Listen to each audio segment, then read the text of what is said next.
Hello and welcome to Boring Dad Gaming, where today I'm going to be taking a look at the demo for an upcoming game. This is Herald of the Mists. So this is a narrative-driven RPG where your choices are governed by dice rolls, and the developer who sent me the key for the demo said that it's inspired by games like Roadwarden, which if anyone who's followed my channel for any length of time will know I had a lot of fun with a couple of years ago now. So yeah, looking forward to seeing what else we can do along a similar vein. Let's start here.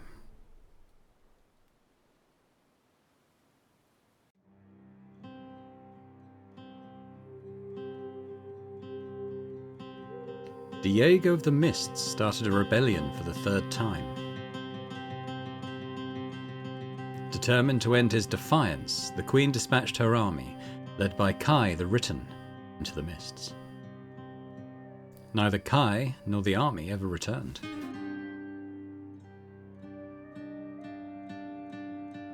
The Queen has tasked you with uncovering the fate of her lost forces. We are, of course, going to be... Oh, hang on. Typing malfunction. So boring. Ooh, okay, bit of character building. So, strength. Well, strength allows you to wield better swords and heavy armor, while also improving your chances on strength rolls. Dex is bows and daggers and dex rolls, and will is magic and spellbooks. It's hard to know what is, what the meta might be or what might be desirable. Let's go. Tell you what, let's go with. Oh, I can add 2 to will. Yeah, why not? Let's. So we got. Probably want. That's leather armor. Spellbook of Ray. Ray is 2 damage, requires will 2, circle 1. Okay. Heal, probably a good idea. And a mana potion, yeah, that probably would be good as well. Now a skill, what does this require? They're both circle 1 skills, so I think we probably need that. Cleave is obviously with swords and stuff. Slam, maybe with, it actually says sword strike. Rain is a rain of arrows, bow bash, and then cut is daggers. We're going to go with the spellcasting one there.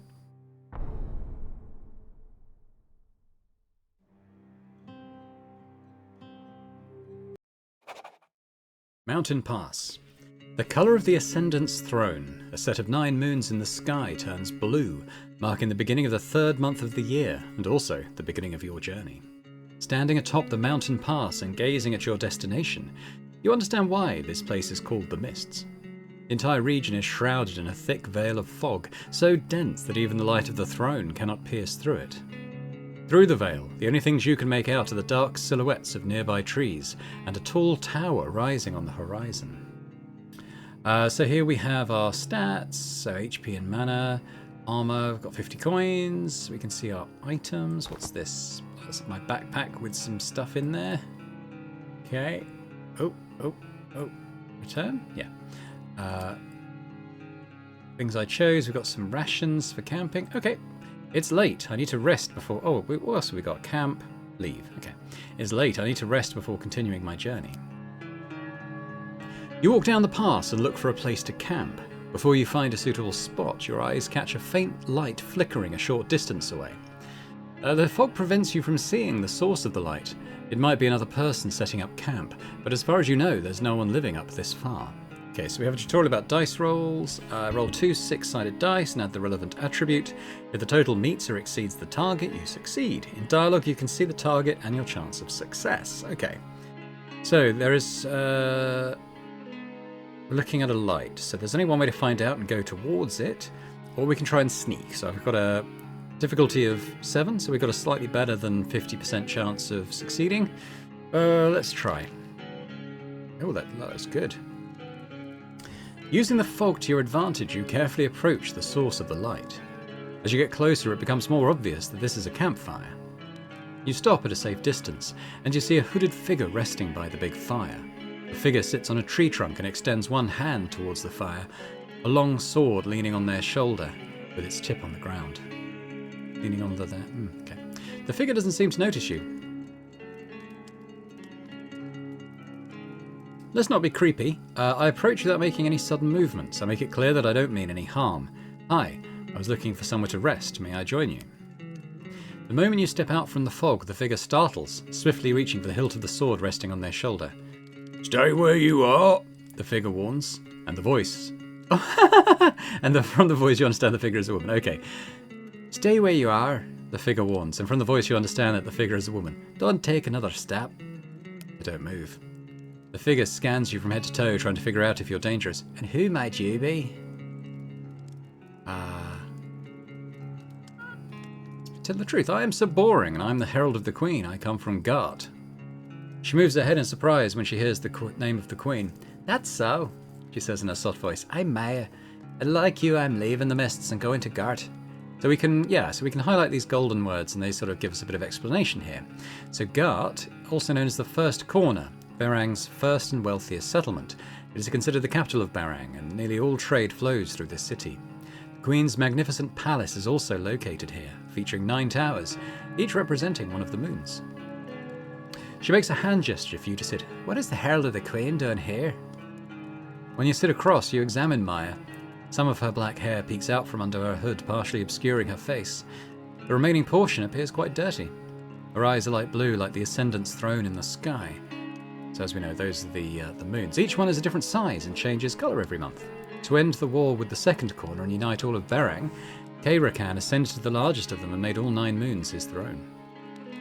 I don't know if that's actual history, but seems more likely it's mythology, perhaps. Her gaze is stern and her shoulders broad. You realise she's missing her right arm. Well, I've come to find out what happened to the lost army. Maya's eye twitches when she hears about the army. "I see." She might know something about the army. Well, do you happen to know anything? "Nay," she says, dismissing the question. "They passed by the outskirts of my town years ago. I haven't seen them again." You feel like she's lying. So this, is that something that always happens, or is that due to, perhaps the skills that we chose, being able to tell that, like an insight check in Dungeons and Dragons? I've heard some rumours, though. What kind of rumours? Her blue eyes watch the dancing flames for a moment before she turns to you. "They say the army betrayed the Queen," she quietly responds. "And Kai now serves Diego instead." So Kai was the leader of the army, we know. And Diego is... let's read about him. So he is also known as Diego the Betrayer. He was among the first tribes to settle in the Mists. Seeking to take advantage of Gart's weakness during the epidemic, he declared war on the Queen. However, he was prevented by the Ascendant himself, who descended from his throne. Oh, maybe it's not mythology. He is renowned for his compelling charisma, masterful persuasion, and the uncanny ability to incite rebellion, even among the most loyal devotees of the Ascendant and the Queen. He has 3 children. The fate of the first is unknown, the second Glenn, and the third Celine. She pauses for a second. "I can say that much at least." "Nonsense. Kai is the Queen's most loyal soldier." "I know." Maya smiles faintly, realising the absurdity of what she's saying. "Mists carry all sorts of nonsense around." A smile fades. "Sometimes they even make you believe in it." "Where was your town? I'll probably investigate there if the army passed by." "It's in the west of the 5th Corner, about 3 days' walk away, called Cloudfishers. And not too far from here either. Follow the Northern Road after crossing the pass," she advises. "A rather small town, but it's safe." 5th Corner is Barang's 5th and the Mist's first official settlement. It was founded by Oswald Laron, a devoted follower of both Kayrakan and his daughter. Even long after his death, Laron's steadfast loyalty continues to echo through the 5th Corner, a place that has resisted all involvement in the rebellions of the Mists. Why are you leaving? Maya takes a moment before responding. "There's nothing left for me in here." She stretches her legs, extending them forward. "I used to be a mercenary, but things changed when I lost my sword hand." She indicates her missing arm with her remaining arm. "I had to build a new life for myself. I believe Gart will offer good opportunities." "How did you lose your arm?" A small melancholic smile spreads across her face. "I had to take a difficult task that was beyond my capabilities and paid the price." She pauses. "I can say that much at least." "Why did you undertake it if it was so difficult?" "Anything worth doing is difficult." "Well, Gart's a big city. I'm sure you'll find something to do there, especially if you're following the teachings of Kayrakan and his daughter." "I do.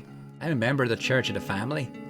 "Which is..." They worship both Kayrakan and Nayantara, and argue that the two cannot be worshipped separately. I assume Nayantara is the daughter.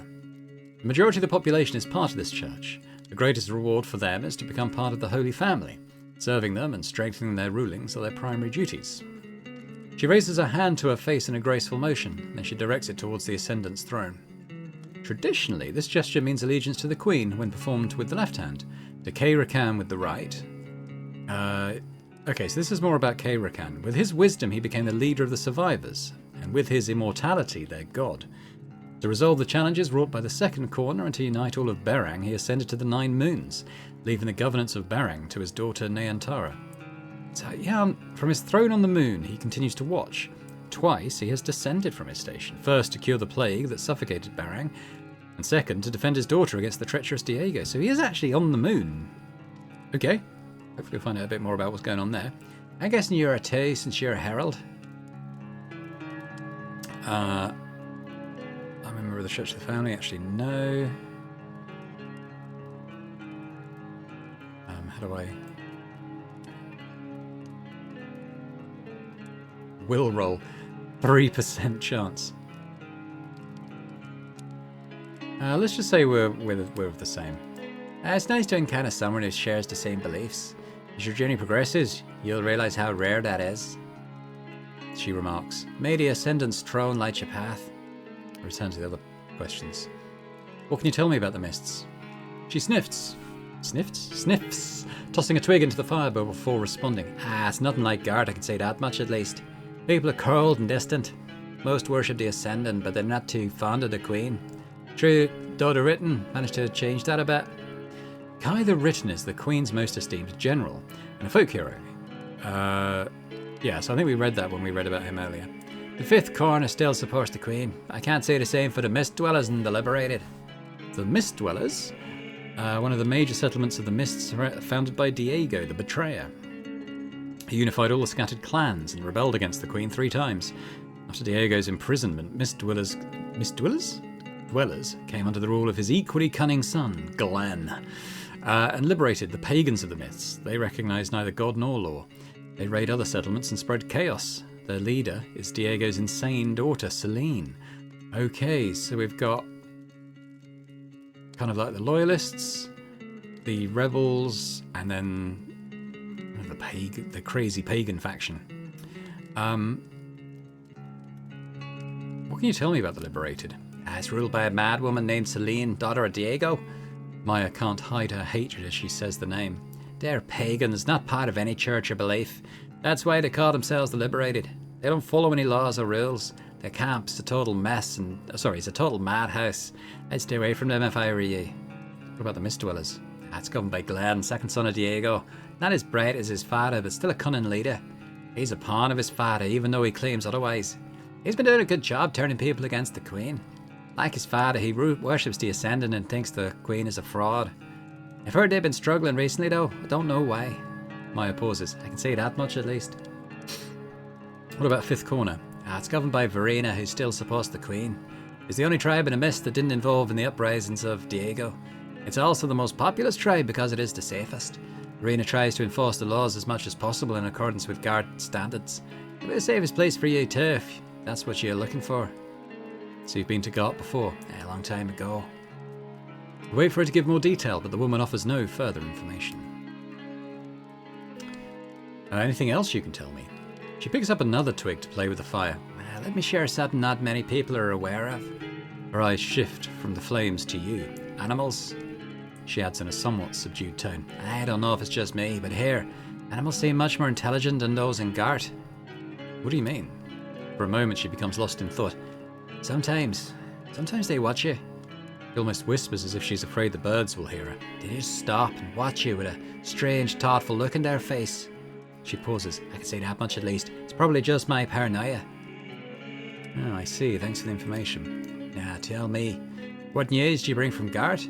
You detect a hint of longing in Maya's voice when she mentions the place. So despite the war, the loss of the army, and all other adversities, the city remains stronger than ever. Frankly, it's in a tough spot. Yeah, I think it's going to be in a tough spot.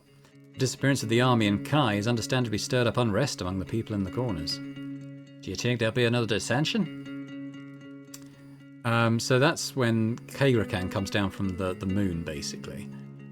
During each dissension, the Ascendant's throne turns blood red and floods sweep across the shores and mountains tremble. I hope not. Maya nods thoughtfully. She looks at the throne as if to make sure it's not red. Aye, well, I guess we'll see. It's getting late. You better get some sleep before the morning. I nod. Can I spend the night here?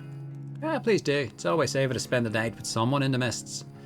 Before she starts trying to sleep, Maya looks at her sword leaning on her shoulder for a moment. You must have some coin. You're the Queen's Herald after all. Would you like to buy me sword? She pulls the sword slightly out of its sheath, revealing the gleam of the metal. That's of high quality. I got no use for it in Gart, especially since I lost my arm and I can't wield it. Sure it'd be more useful to you. I'll give you a good deal. Examine it. Craftsmanship as the sword looks impressive. Despite its size, it doesn't look overly heavy. The leather-clad scabbard and the hilt feature silver engravings. It's evident that it has been well maintained, as the steel remains shiny and the edge sharp. Where did you get it? It's my brother's sword. You don't need to know any more details. How much do you want for it? 30 coins, what'd you say? We can haggle for it. 30, took way too much. Make it 20. I don't need it, but I'll take it anyways. We got 92% chance of success on this. We rolled double sixes. Fine, she says in a dissatisfied tone, reluctantly extending the sword towards you. Alright, let's spend some money on that. Great. Although Maya has handed you the sword, her eyes remain fixed on it as if she might reconsider and snatch it back at any moment. Instead, she silently offers you a blanket and lies down beside the tree stump where she'd been sitting, pulling a blanket over herself. I do the same. Before closing your eyes, you gaze at the sky, observing the mist-shrouded stars and the Ascendant's throne. You think about the mists, the army, and your mission. Success in your mission means gaining the Queen's favour. Gaining the Queen's favour means a comfortable life and a special place at the Ascendant's throne after death. But is that what you want?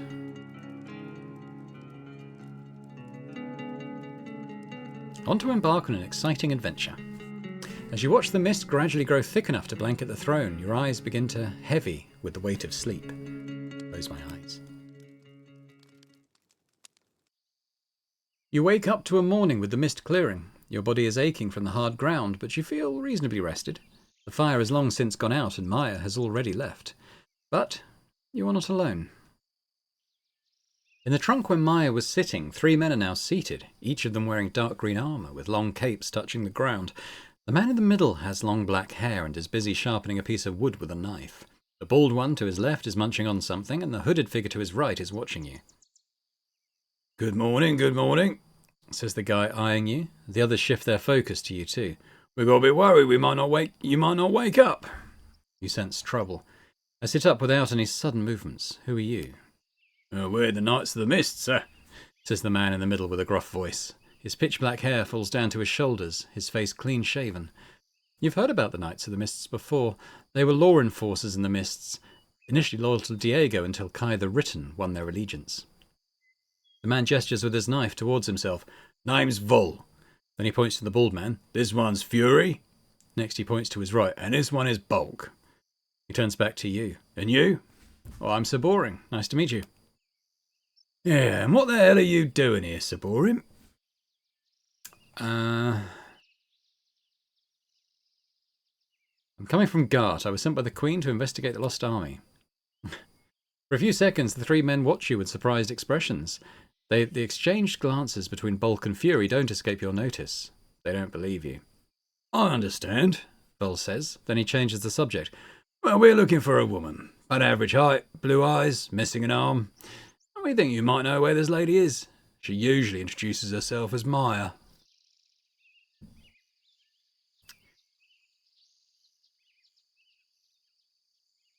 Why are you looking for her? She's a murderer, Vol explains. He pauses in frustration when the bald man, Fury, starts making squishing noises while eating some kind of fruit.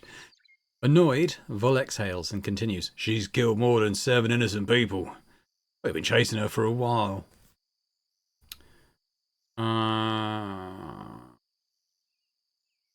What are you going to do when you find her? We'll make sure she pays for her crimes. Vol explains simply. Bulk can't hide his grin. These are nothing like the Knights of the Mists you'd heard about.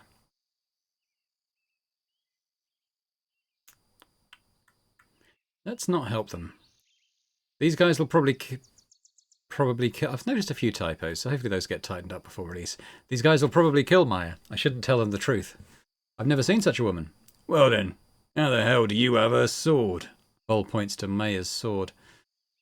Found it in the forest. Well, I've got this incredibly strong gut feeling that you're bullshitting. Vol motions towards the hilt of his sword. Come clean and save us all the hassle. The woman is a murderer. There's no point in protecting her. No. Is she really more important than your life? I prefer not to put her in a difficult situation. All right, have it your way, Bull says with a hint of disappointment.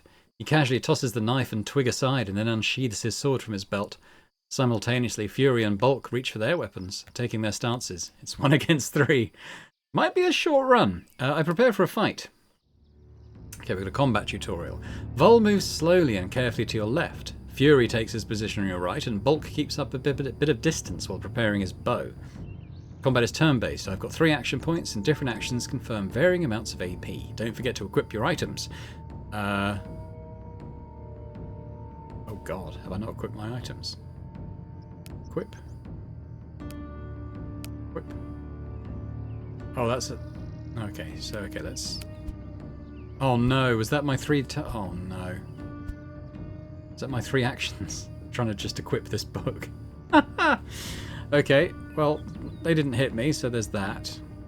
So I guess I'm going to cast magic on... Vol.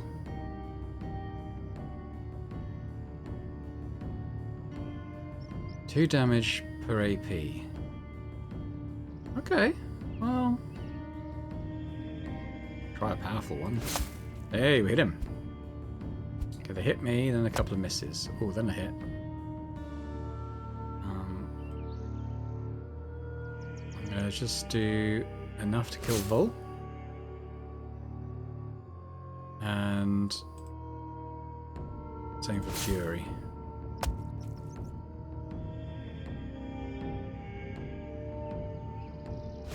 Okay, he's dead. Yeah, this magic seems pretty good, actually, to be fair. Wondering if I should use... that's mana. Well, actually, oh yeah, okay. I've got to keep an eye on the mana. But let's do this anyway. And... boom. This will take everything. Have I got... well, okay, well, I've probably got a limit to how much I can take. I guess I'll take the bow. And one of the swords. Might be able to sell it. And I'm going to use the healing potion. Went quite well. The 3 men fight fairly. They rely too much on their numerical advantage and underestimate you. As a result, all 3 men end up on the ground, Bulk and Fury dead and Vol wounded. Vol groans in pain from the deep wound in his stomach, coughing and writhing. He expects you to finish him off. He doesn't beg for mercy or plead. There's not even anger in his eyes. He simply watches you, waiting for the job to be done.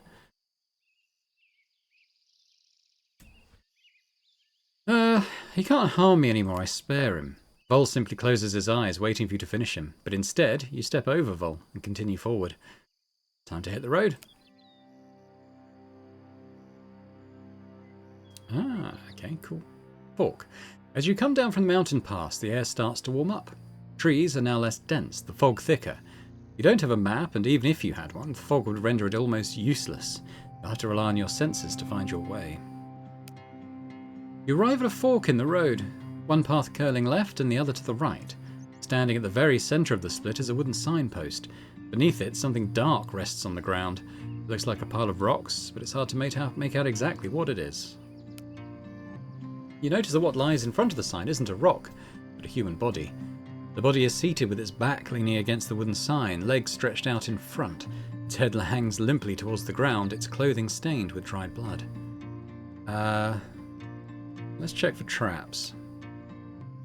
Quickly turning around, you observe as much of the surroundings as the mist allows. But there's nothing out of the ordinary that catches your eye, just trees, chirping birds, mist, and more mist. Run over to the body and check if it's alive. Bending down beside the body, you check for a pulse, but no luck. You realise the figure is a woman, maybe in her 50s, and she must have been dead for 2, maybe 3 days. Judging by the bite marks on her neck, it seems she was killed by a wild animal. The peculiar aspect is how she's been left here, almost as if deliberately placed. You wonder if it could be the work of Vol and his companions, but that's very unlikely. Alright, well let's search for anything useful in her belongings. You check the woman's pockets and the small bag on her back. Among your findings are a couple of handy lockpicks, a half-mouldy piece of bread, a few bug-infested roots, and a small note. Note, not a tutorial backpack. Not every item takes up an inventory slot. Some will fit into your backpack. So what's the... Oh, okay, yeah. Interesting.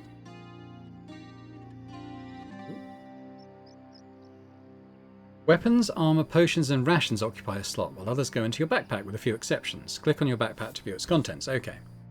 Let's read the note first.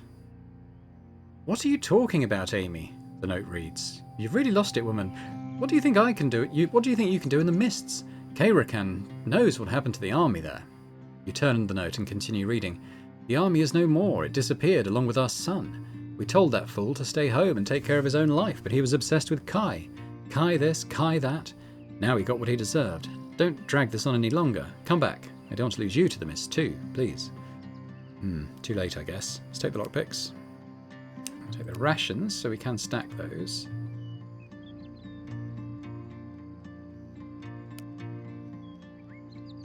Can I, if I equip the healing, can I cast it on myself?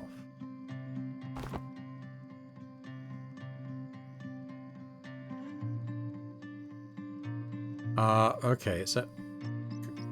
Oh, the AP's combat only. If I can cast it... Can I heal up? I did! That's good. Oh, I'm down to 5 mana though. Maybe I should take my mana potion. I'll equip my offensive weapon as well in preparation. Check the body and... Leave the body alone, sorry, and check what the sign says. Oh, hello. On the sign's left side, you can make out the words cloudfishes. The right side, however, is obscured by dust and tree branches. As you extend your hand to clear it, a sudden growl from behind startles you, sending shivers down your spine. When you turn around, you come face to face with the murderer of the elderly woman. I don't know if... Thing is, someone in his mid-40s, hearing someone in their 50s, I wouldn't describe them as elderly. Not sure I'm a fan of that.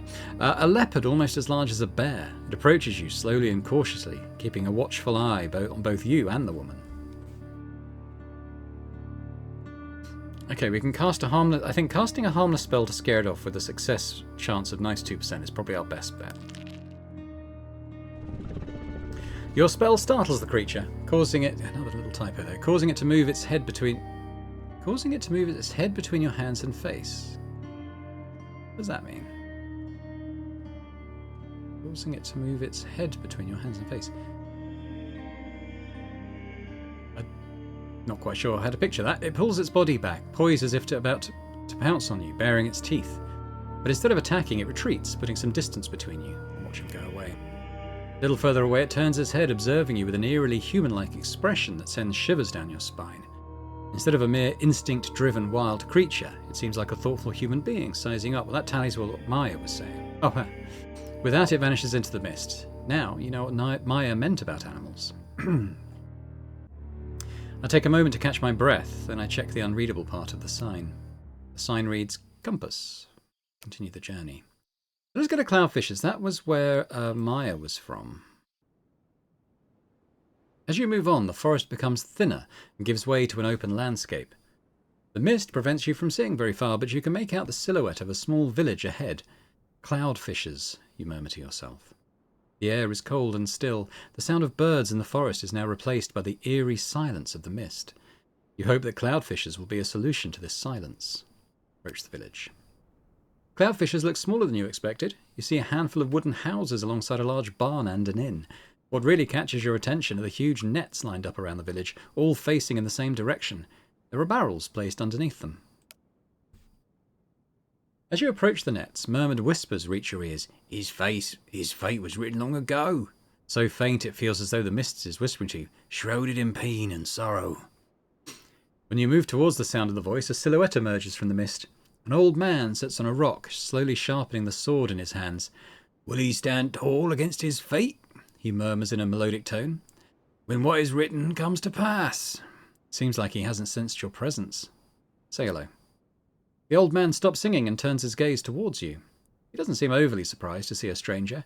His eyes are weary, but his shoulders are straight. His dark face is marked with wrinkles, and his short hair is now streaked with white. He jumps from the rock to the grass and approaches you. "Apologies, I didn't see you," he says, giving your hand a firm shake. "I'm Arim." He introduces himself. "I don't remember seeing you before." I introduce myself too. "Queen's Herald seeking the army." Arim scans you from head to toe. "The Queen must be desperate." He wears dark green leather armour covered with thin metal plates on his shoulders and chest. On the left side of his chest there's a round medallion engraved with a sword and mist swirling around it. A Knight of the Mists. Anyway, welcome to the Cloudfishers, Herald. Choosing this place as your first stop was the right decision. It's the safest place in the Mists. Arim puffs his chest out with pride. You're a Knight of the Mists. He looks at the medallion on his chest. Aye, that's right. Swords are my weapon, mists my shield. You can't help but think about your encounter with Vol. I came across other knights as well. They were searching for someone named Maya. Aye, they stopped there too, but I wouldn't call them knights. Just a bunch of thugs pretending to be something they're not. He curls his lips in disgust. Too many knights have gone missing with the army. Verena is desperate to fill their places. Do you know Maya, the person they were looking for? Nay. Arim's gaze momentarily drifts into the void. He seems lost in thought. When he snaps out of it, he continues as if just hearing the question. Nay, I've neither seen nor heard of such a person. What was that song you were singing? Singing? Arim looks confused. Oh, you just arrived in the Mists and already you're starting to hear voices? Well, what can you tell me about Cloudfishers? It's a small but safe village. You'll learn the details. The sound of a horn rising from the village interrupts Arim's sentence.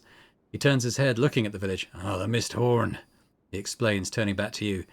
Seems there's dread fog tonight. Now, dread fog is a fog that cloaks everything in a shroud of darkness. What are these huge nets around the village? They're fog catchers, the old man explains. When the fog passes through them, they collect the water droplets in the fog. That's why this place is called Cloudfishers. Oh, the village is out in the open in plain sight. How is it the safest place? Oh, you don't necessarily need high, thick walls for safety.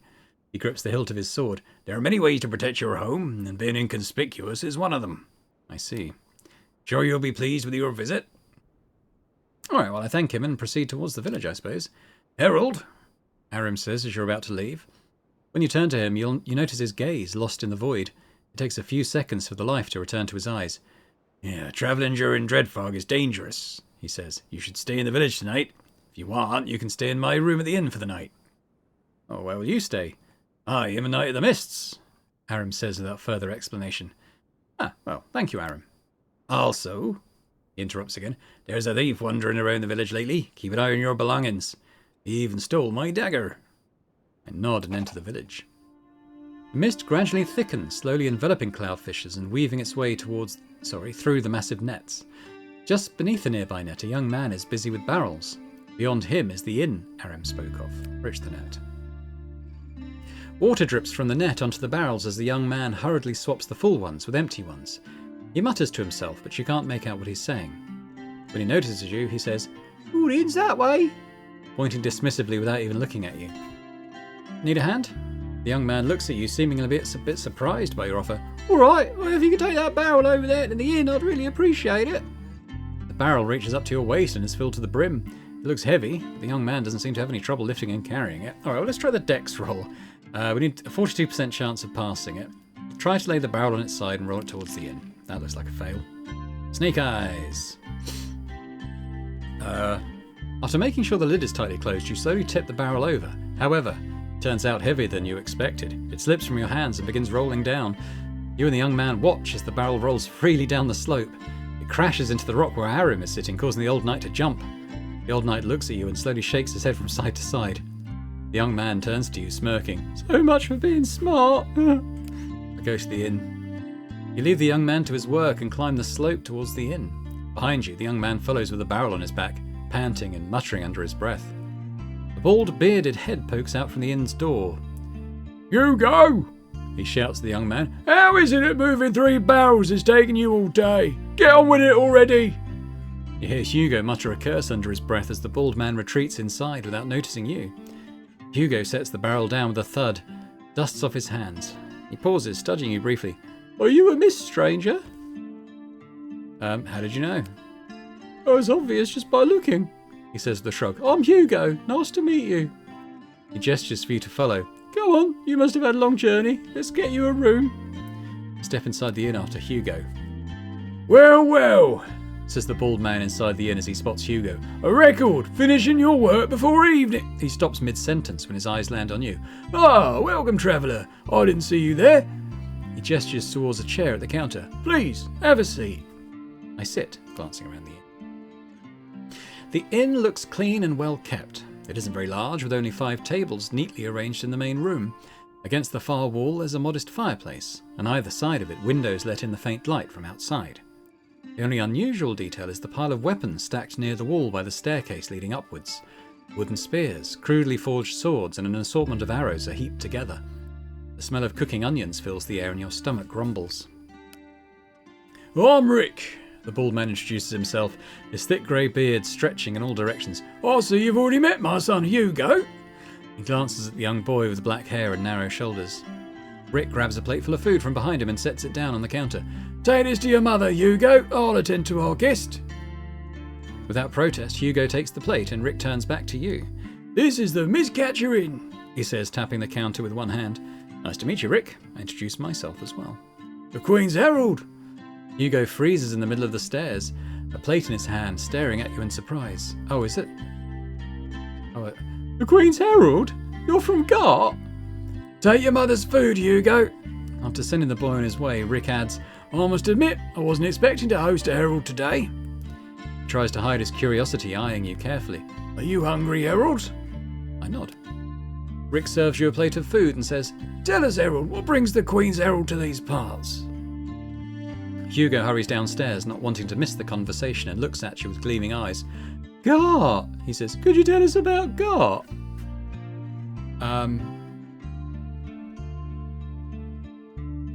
Taking a bite of my food, I say Gart is still in the process of recovering. The tension between the corners is greatly restricting Nayantara, and of course the army's disappearance has caused a significant loss of trust. Oh, that's bad news, Rick says. The number of loyal people to the Queen is already decreasing round here, though Verena is doing her best to prevent that. He serves food for himself and Hugo. I assume that's why she sent you here. Well, I'm here for the army. Rick shakes his head as he takes a bite of his food. Oh, that was my other guess. The onions in the stew don't look very appealing. Large carrots and potatoes are swimming in fat and the meat is barely there. But it's been a long time since you've had a hot, hearty dish, so you eat it gratefully.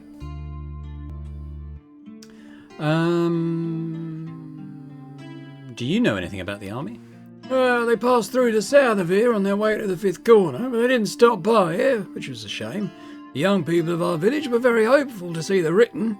He glances at Hugo. Yeah, to tell you the truth, I was excited to see him too. It's not every day a folk hero comes here. Any rumours? Yeah, there's so many of them. Rick wipes the food from his beard. Each one more absurd than the last, whether Kai ascended to the throne with his army, or if they became one with the MISTS and started protecting people. You name it, there's a tale about it. If you ask me, the MISTS simply swallow them whole. Happens to everyone who spends too much time out there. Anything else? As Rick eats his meal, he pulls something out of his mouth, inspects it briefly, then sets it on the edge of his plate before continuing to speak. Well, I know they didn't stay long in the fifth corner. Word is the army has set out for the south. My guess is that Kai wanted to meet with Glenn. Hugo, eating his own meal beside him, chuckles. Don't be ridiculous. Why would the written want to meet him with Glenn? I'm sure he wanted to kill him. I let them continue. I mean, since Glenn is still alive, Rick says, tapping his temple with a finger. Think before you speak, will ya? Hugo glances at you from the corner of his eye before returning to his meal. What can you tell me about cloudfishers? Well, it's just a small village minding its own business, the innkeeper explains. Don't let its small and unprotected appearance fool you. It's probably one of the safest places around. It ain't been attacked by either MISTS dwellers or the Liberated for maybe, 30 years now. We're known for the fog catchers you saw outside, those giant nets. We collect water and supply it to the fifth corner in the Laron Monastery. How is it protected? Without drawing too much attention, Rick says, brushing it off, but you can sense there's more to it than just that. I point to the weapons stacked in the corner. What are those? Security, Rick explains simply, and then a dark expression falls over his face. Cloudfishers is safe, but when the army disappeared, the old balance shifted. The Fifth Corner went from being the strongest clan to the most vulnerable. The Mist Dwellers and the Liberated would likely try to take advantage of this situation soon. We'd rather be prepared for such a scenario. Isn't it the Fifth Corner's job to protect you? Rick laughs mockingly. Yeah, right. But Verena can't do much more than provide a mad and elderly knight. You mean Arim? Yeah, our village's madman. Not just mad, Hugo interjects. he's dangerous too. Yesterday he was harassing the travelling merchants from the Fifth Corner for no reason. He looks at his father. And his sword wasn't in its scabbard. What do you mean by mad? Well, his mind ain't quite right, is it? Rick explains. He zones out sometimes, yelling into the mist for no reason. And he's getting more aggressive by the day. Hugo finishes his plate and says, He's very lonely. He sits all alone in the middle of the mist. I think it's a miracle he hasn't completely lost his mind yet. He told me there's a thief in the village. Rick shakes his head. Oh, yeah, Arim's been obsessed with finding that thief lately. I think he still wants to feel useful. Don't you worry about the thief. Well, he ain't stolen anything important so far. Just old things people don't use anymore. And that's why we're not taking it seriously for now. But, he continues, if he keeps us up, well, we'll do what needs to be done. Return to other matters. He's not just a soldier, Rick says to Hugo and you. He's also an old friend. I've known him since my youth. Whenever someone needed help, he'd be the first to run to their aid. He'd do anything to protect the village. He lets out a troubled sigh. But it looks like he's about to become a problem we'll need to solve soon. What's the story of this inn? Rick sets his empty plate aside and starts wiping the counter with a damp cloth. Well, I wouldn't say it's much of an extraordinary story. It belonged to my mother's cousin. But when his children couldn't take over for various reasons, he took me in. I've been running this place for about 30 years now with my wife and son. Why does your wife eat her meals upstairs and doesn't join us? Rick and Hugo both pause for a moment and look at each other. It seems you've touched upon a sensitive subject. She's unwell. Rick summarises, though you sense there's a long story behind the explanation. You decide not to press further. Do Miss Strangers drop by often? Oh yeah, since the army disappeared, the number of people coming from the other corners has increased. Families whose children have joined the army, curious explorers eager to unravel the mystery, opportunists trying to capitalise on it. Yeah, there's been a steady stream of all sorts passing through here these past few years. I hope, Rick says, shooting Hugo a stern look, that after me, Hugo will take over this place and the mist catcher will continue to be run by our family. Arim told me I can stay at his room for the night. Yeah, of course, his room is the first one on the right upstairs. It's an honour to host the Herald. Tonight's meals are on us as well. I don't think it's a good idea to leave Arim outside during Dreadfog, Hugo says to his father. Rick shrugs. You know he won't listen no matter what I say. Thank them both and retreat to the room. Arim's room is just big enough to fit a bed and a wardrobe. Next to the bed there's a stack of books piled high and a small window. The room feels like a coffin. Through the window you can see the dreadfog thickening as night falls, engulfing the entire village. Let's take a look at the books. You sit on the bed and glance over the dust-covered books. All of them are yellowed and worn with age. Each one focuses on Kai and his achievements. The Wisdom of the Written by Berita Helmond. The 5 Oaths of the Knights of the Mist by Eamon Yenna. The author's name has been crossed out. The Battle of Dreadfog by Simon of Compass. Let's read the Wisdom one. When Kai the Written suffered his first defeat in the siege of the Third Corner, nobody could believe it. His followers, who regarded him as invincible, tried to cover up this defeat. When they did, Kai turned to them and said, "Don't you dare do such a thing. Let people see my failures. For if they don't see them, they won't see how I overcame them." 5 Oaths of the Knights of the Mists. From this day forward forever, I will learn the path of the Mists. I will always act for the benefit of the people and the greater good. I will uphold justice with my life. I will be generous to those in need. Swords my weapon, the mists my shield, from this day forward forever. Okay, Battle of Dreadfog. When Kai saw Dreadfog, the very thing everyone avoided at all costs, he saw not an obstacle, but a solution. He dared to attempt what even the bravest knight of the mists could not. He led an entire army into Dreadfog. When the Dreadfog lifted, Eman, the leader of the knights at the time, saw his enemy not where he'd left him, but on the hill behind his army. He was left speechless, unable to stop the massacre that followed. Okay, leave the books. Just as you're about to savor the comfort of lying down, without rocks digging into your back for the first time in ages, there's a knock at your door. Hugo pokes his head through the crack. Sorry, He says, can we talk for a moment? I know you're tired, but I won't take much of your time, I promise. with an inward sigh, I invite him in. Before closing the door quietly, he checks to make sure the hallway is empty, and he sits down on the bed right next to you. The dread fog has now almost reached its final form, cloaking the village in darkness. The room is lit only by a single candle. I couldn't say this in front of my father. I was going to tell you tomorrow, but I couldn't wait. He rubs his hands together to warm them. I'm going to go, He declares, as if seeking your approval. but I need help. Your help, I mean. What kind of help? There's a group of merchants from the fifth corner. The young man explains, leaning in slightly. Their camp is a 20-minute walk from here to the north. They're heading to Gart, and they agreed to take me along if I pay them. And you want me to get the money for you? No, I got some money, or at least part of it. I'll manage the rest somehow, but that's not all they want. He says, clearing his throat before continuing. They also want blore and enough provisions for the journey. What's blore? Oh, I forget you're a Miss Stranger. He says, leaning in slightly. It's some kind of ore. When burned, it emits a light that cuts through the mist. Absolute necessity of travelling round here. As you might guess, it's highly valuable. Let's say I agree. Where will I find blore? I don't know. There used to be an active blore mine somewhere in the south, but I've no idea what state it's in now. I'm sure it's sold in the fifth corner too, but then you'd have to pay for it. And in return? In return, Hugo says, looking into your eyes with shining ones. I'll tell you about my meeting with the army and He pauses before continuing. I'll give you a valuable necklace. Your meeting with the army? I thought the army didn't stop by here. Well, that's true. It didn't stop me from sneaking away to go see them. So, we got a deal? Hugo's eyes shine brighter than the candle illuminating the room. He really wants your help, but you can guess what Rick might think about this. What about your father? When I chose the voice for this character, I didn't realise he'd have quite so much to say.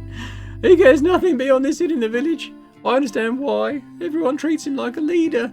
Whenever someone in the village has a problem, they come to him. He likes that. He pauses. He's valued here and has a life. But me, I know I can do more than just deal with barrels all day. I'm more than what I appear to be. But I don't think I can prove that to my father. I know there's more to me than just carrying barrels. He sounds like he's trying to convince himself, not you. I'll see what I can do, but no promises. Oh, thanks so much, Sir Boring. Hugo can barely contain his joy and almost moves to hug you, but holds himself back. Instead, he places his hands on your shoulder in gratitude. I'll make it worth your while, I promise. He pauses just before leaving the room as something occurs to him. Oh, I probably don't need to tell you this, but don't mention any of this to my father. Otherwise I'll be stuck here for the rest of my life. I'll watch Hugo and get some rest. If I play the full version, I'll give Hugo a different voice. Faint noises from downstairs pull you out of sleep. Unsure if they're part of a dream, you try to drift back into slumber. Yet the subtle sounds persist. You open your eyes. The dim light of the burning candle illuminates the room, and the pitch-black void outside confirms that only a few hours have passed. Getting up, you walk to the window and peer into the endless darkness. A faint glimmer emerges near the inn's entrance. Is someone stepping outside, or is the mist playing tricks on you? You watch the light as it gradually disappears into Dreadfog's consuming shroud. You wait for it to return, but you are unable to fight the sleep. You stumble back to bed, surrendering to the pull of exhaustion. Once again, sounds pull you from a deep sleep. This time it's the raised voices from outside. You open your eyes to a bright room. The Dreadfog is lifted, replaced by the sun. Don't you dare lie to me, boy. A deep, gruff voice bellows from outside. Should I trust my own eyes or your words? I look out the window. A crowd has gathered, all watching the front of the inn with wide eyes. Following their gaze, you spot Arim. He's holding a sword. I saw you. He shouts at Hugo, who barely reaches Arim's chest. You been sneaking around in the dead fog. You stole my dagger. It was you, thief. I didn't steal your dagger or nothing. Hugo retorts in his trembling, boyish voice. Well, that's as close to trembling and boyish I can get, I guess. Arim charges towards the boy. Hugo tries to stand firm before the knight, but the impact causes him to lose his balance and fall. The sword rises into the air. Arim, stop! Arim lifts his rage-contorted face, searching for the source of the shout. At that moment, the inn's door bursts open with a loud bang, and Rick storms out. Arim! He yells, his voice a mix of anger and fear. What are you doing? Get hold of yourself! Arim freezes, his sword still raised. For a moment he stares at his hand as if it doesn't belong to him, and then his gaze shifts to Hugo, lying before him with fear in his eyes. He lowers his sword. Oi! He starts to say but can't finish. Instead he turns and walks away. I get ready to go downstairs. The crowd has already dispersed. Some are eating breakfast inside the inn. Rick is busying himself at the counter. When he sees you coming down the stairs, he forces a smile.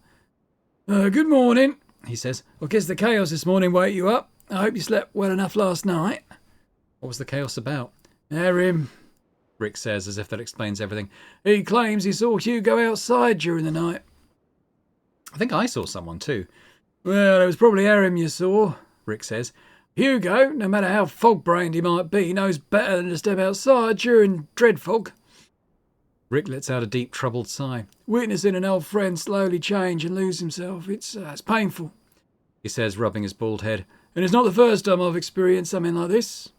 Anyway, he continues, it's something I wanted to talk to you about. He sets a breakfast plate in front of you. My problem isn't Arim, unfortunately.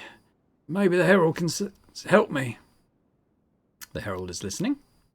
The problem is Hugo, Rick explains. He's gone mad with the idea of going to Gart. I'm sure he told you. There's a group of merchants heading there a bit to the north. He wants to join them. Rick looks you in the eyes. I need you to stop him. He actually wanted my help. I figured as much, Rick says. And that's why I'm talking to you. Do not help him. Why don't you want him to go? Rick looks at you as if the answer is obvious. Because I don't want to lose him. He's just a child still. He doesn't know about the dangers of the mists. I'm sure when you look at him, you see that too. He wouldn't survive out there. Why can't you stop him? If you only knew how many times I've tried, he says helplessly. But all he cares about is running away. He don't understand that there are countless dangers out there. He thinks so high of himself because he's never experienced the dangers of the outside world. He grew up in the safety of the village under the protection that I provide. A brief flash of hatred flickers in Rick's eyes. Okay, well, let's say I agree. How can I stop him? I don't know either. Maybe you could try talking to the merchants. I'll think about it. Thank you, Herald. I'll make sure to repay your help. And with that, Rick returns to his work, leaving you to finish your breakfast. Once done, you step out of the mist catcher. The village is calm. Your eyes catch sight of a few children chasing each other with sticks, a shepherd tending to some sheep, and people carrying sacks full of various goods. The mist, as always, lingers, but it's still thin for now. I think we should go and confront Arim about what just happened. You find Arim near the entrance of the village, sitting on a rock, gazing at the mountains. As you approach, you hear him muttering to himself the 5 oaths of the Knights of the Mists. "I will uphold justice," he says softly. "I will be generous to those in need, from this day forward, forever." You greet the old knight. Arim acknowledges your greeting with a nod. It's clear from his eyes that he hasn't slept at all. I saw you and Hugo arguing. Arim averts his gaze, avoiding eye contact. I saw him wandering outside during the dread fog. That brat is up to something. I just haven't figured out what. Without meeting your eyes, he tilts his head slightly in your direction. My actions were wrong. I apologise. Are you sure it was Hugo? It was him, Arim says as if trying to convince himself. I saw him. Well, I don't think I'm the one you should apologise to. You speak the truth, Herald, he says, turning his head towards the mist-covered mountains. I'll be sure to deliver my apologies to those who need to hear them. I know what the others think of me, Arim adds, but I swore to protect those who need me. This village is my responsibility. I'll always act for the benefit of the people and for the greater good, he says, invoking one of the oaths of the Knights of the Mists. Well, thank you for sharing your room with me. He nods with appreciation. My pleasure, Herald. This is my oath. I'll be generous to those in need, he says, reminding you of the Knights of the Mists' oaths. Have you found the thief? No, says Arim through gritted teeth. Not yet. Alright, well, take care, Arim. You too, Herald. Right, well, I think the next thing would be to leave Cloudfishers, but I think we're also going to leave the demo here at this point. I could go on for ages playing this and reading this. It's intriguing. It's I like it. I like a good sort of epic fantasy story where things are pretty unfamiliar, and you're kind of learning your way about the world and how it works and the various factions and struggles and tensions and stuff like that. It's always something that always interests me. So yeah, I enjoyed that. Let me know in the comments your thoughts about this game, and if it's something you might play, what you thought of this episode. If you enjoyed it, as I hope you did, if you could hit the like button, that'd be great. And if you're watching this and haven't yet subscribed to the channel, if you could do that as well, that'd be amazing. So thanks very much, and I hope to see you elsewhere on Boring Dad Gaming for other games and other playthroughs. Bye for now.